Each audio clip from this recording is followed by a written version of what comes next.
worship here is quite repetitive. It's very structured. So with the opening of the memory box, and at the end they light the candle, and everybody says let there be light.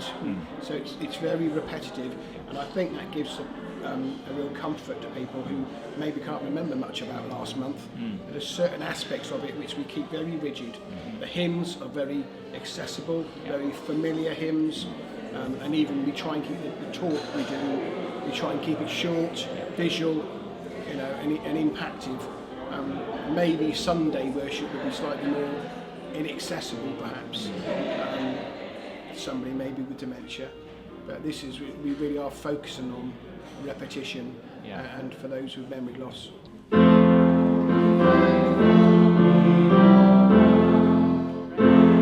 Anybody that wants to come in is welcome in Wesley. It is a very inclusive church. That's lovely. And it's lovely that you're including people with memory loss and people with dementia. Well, yes, because they feel on the outskirts of society and not wanted by people and ignored by people. Well, they've got a lot to give, What is really important is the way you will notice Jane did it today. Everything is slowed down. The speech, the actions. We have a table which has a memory box on it, and that's very deliberately opened. The items are very deliberately placed, shared out to the members who are sitting in the circle for them to hold each individual item, and then they feel they've placed it back on the table. So it's the engagement of them in setting up, if you like, the beginning of worship. The wordage is the same every time, no matter who leads it.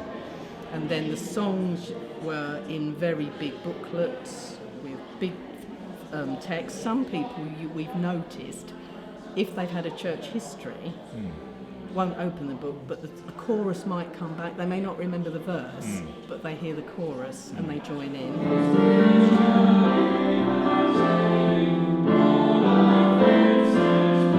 We've just reintroduced, after the lockdown, the activities, which are often sensory. Yes. They can be physical movement activities, like we've got the pumpkin golf. We can do that sitting, standing. We can get them to bowl the balls. A lot of people with dementia don't like loud noise, so even though we've got a tin can alley that's got all old food can labels on to try and get them to talk about soups and Campbell's and things from their past, by throwing soft balls at them, it then doesn't feel as though they're disturbing or they makes them jump. Yeah.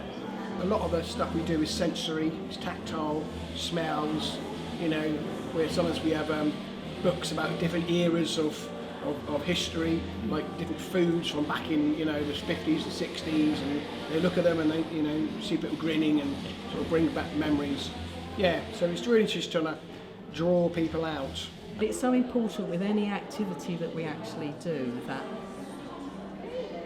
it might look childish, but it should never be childish. It has to be childlike, so in simplistic in its organisation and form, but not something that the toddler does. We had a guy some while back who used to be an architect and do drawings, so I brought in a book that had, if you like, technical drawings in them.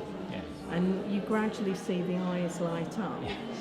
He was quite far in his memory loss.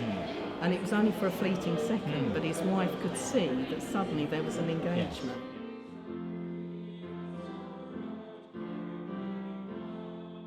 So some advice I would give to someone starting up a program like this would just be relax. Because things happen. We never start on time because people drift in, and if people are caring for people with dementia, it's something that's difficult to get on a precise time. So we're very flexible with the timing of it. Things happen, people spontaneously shout or clap. Just don't worry about it. It's all happy and free in God's house. So just chill, and it works.